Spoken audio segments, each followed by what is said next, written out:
Eu me sinto privilegiado de poder ouvir todas essas canções, de pensar que elas foram compostas ao longo de anos, fruto não de pessoas que queriam meramente apresentar um produto à sociedade,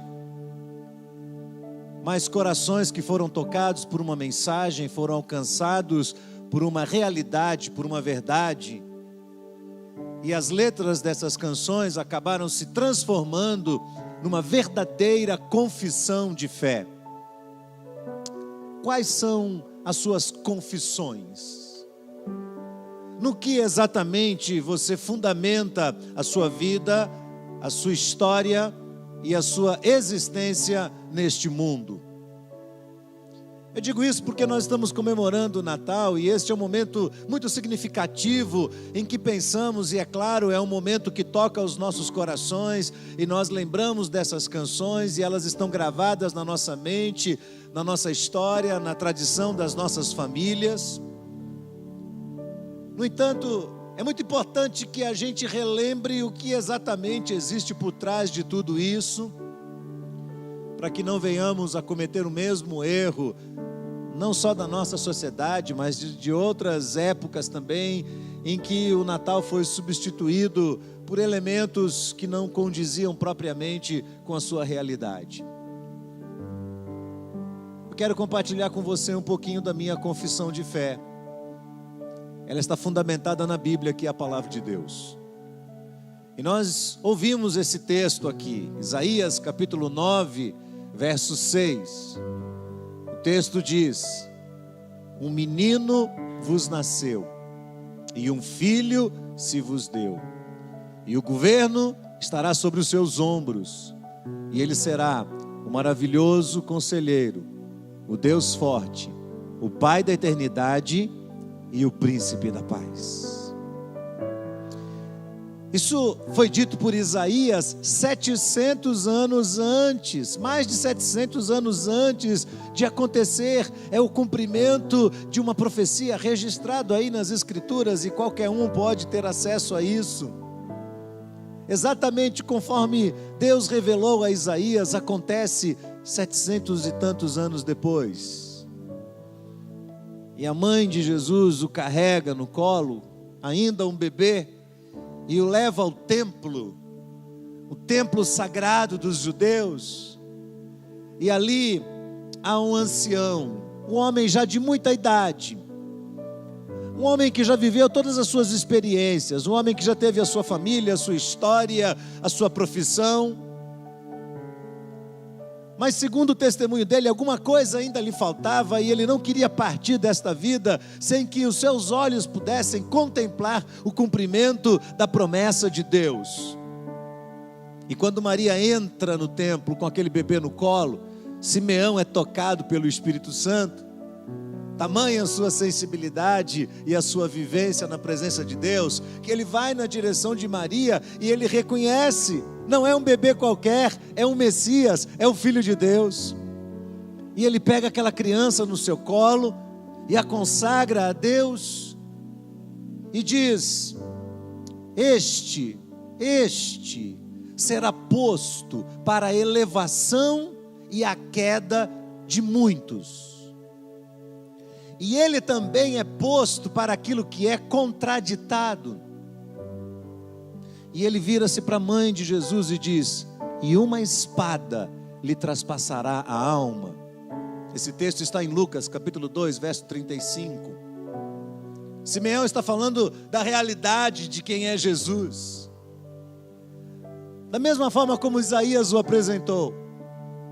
Ambos começam apresentando Jesus como um bebê. E quando nós pensamos no Jesus bebê, não no Jesus mitológico, não no Jesus que vem como símbolo, como emblema de uma religião, mas quando pensamos no Jesus histórico, até mesmo a pessoa mais cética sobre a face da terra tem que parar e pensar o que está acontecendo. Quem é esse bebê? Quem é esse bebê? Definitivamente não é um bebê qualquer.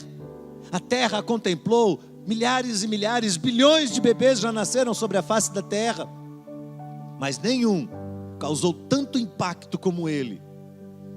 Nenhum trouxe tantas modificações, nenhum bebê dividiu a história como Jesus dividiu. A história humana está dividida em duas partes: antes dele e depois dele. Quem é esse bebê? Quem é esse bebê que vem sobre a face da terra e mal é conhecido, ainda um bebê de colo, e já desperta ódio dos maiores reis e imperadores, que lhe ensejam a morte, que querem acabar com ele, porque de alguma maneira eles sabem, Herodes sabia que não tinha como competir com aquele bebê, o poder dele era maior. Então Herodes se levanta e manda matar todos os bebês de 0 a 2 anos, e continua estendendo a sua ação maléfica por anos, por 2 anos pelo menos, tentando atingir Jesus. E há um infanticídio, e a nação inteira chora. É Raquel recusando-se a ser consolada, porque os seus filhos já não existem mais. Quem é esse bebê que causa um grande rebuliço? Eu vou lhe dizer uma coisa: ainda que você que está me ouvindo seja uma pessoa que se diga um agnóstico, um cético, um ateu, você não pode contestar o fato de que este bebê mudou a história. A história o diz, a ciência o prova. Por isso ele é apresentado como um bebê, e este bebê é o formato de adequação de Deus à nossa realidade.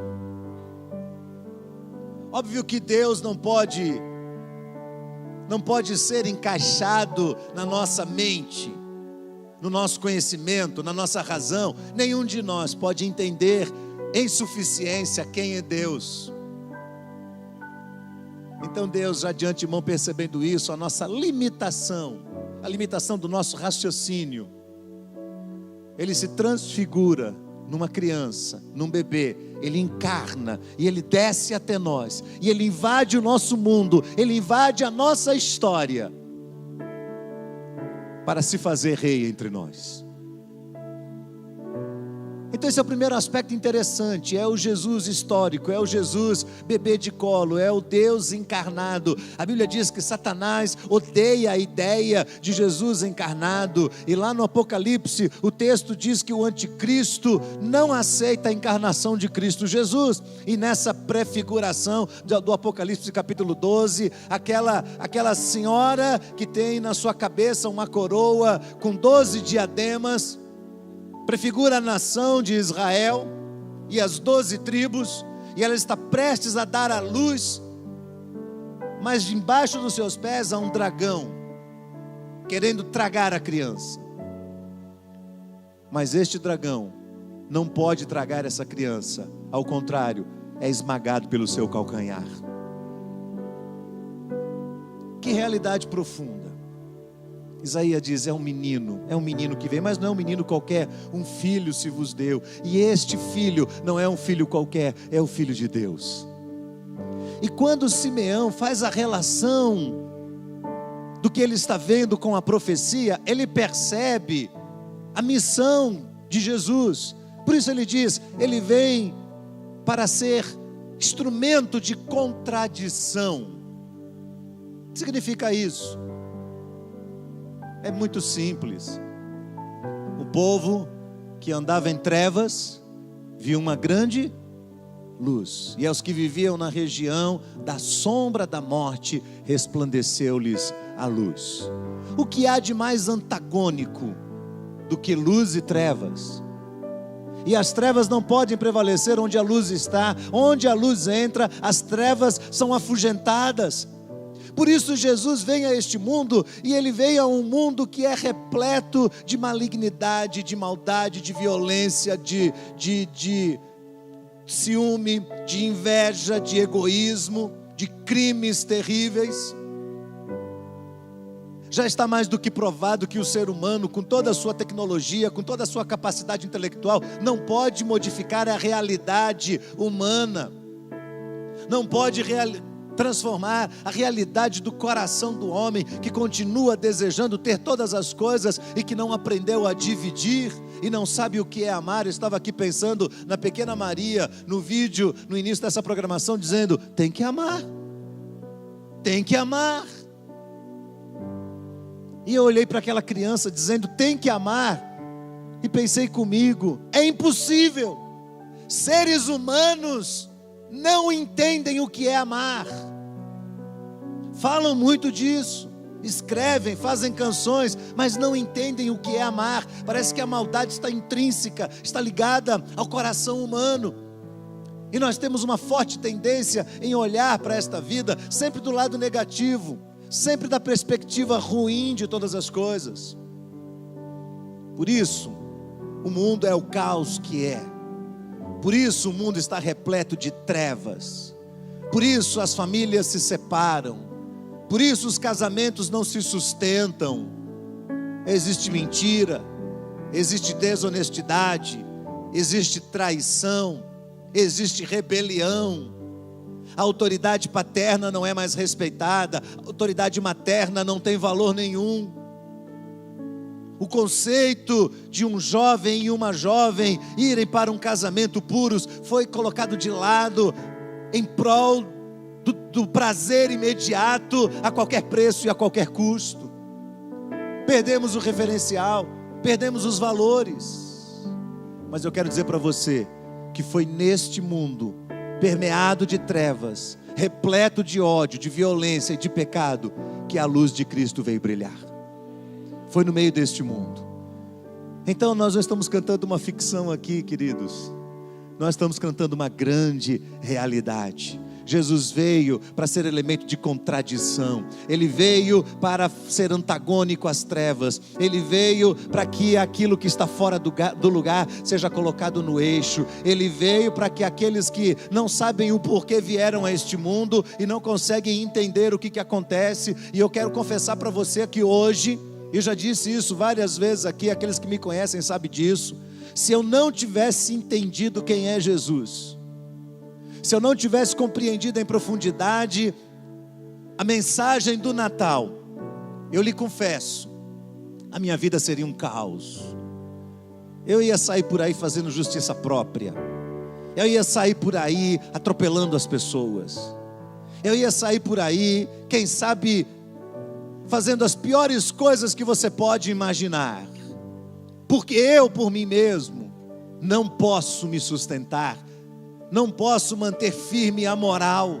Não posso manter de pé valores constituídos no passado. Mas no dia em que eu entreguei o meu coração nas mãos de Cristo Jesus, Ele transformou a realidade dentro de mim. Então eu comecei a ver as coisas de uma forma diferente. Porque agora não tem a ver com a minha justiça, não tem a ver com o meu senso de vingança, não tem a ver comigo e com a minha tendência de querer corrigir todo mundo e não enxergar meus próprios erros. É ao contrário. Agora o Filho de Deus, esse bebê, se aproxima de mim e transforma a minha realidade. E Ele abre os meus olhos e eu começo a enxergar de uma forma mais clara quem eu sou, porque quando a luz chega, ela mostra o que está fora do lugar. Ela clareia o que está sendo oculto. E no momento em que essas coisas começam a ser clareadas dentro do coração, o Espírito Santo de Deus começa a varrer cada uma delas para fora de nós.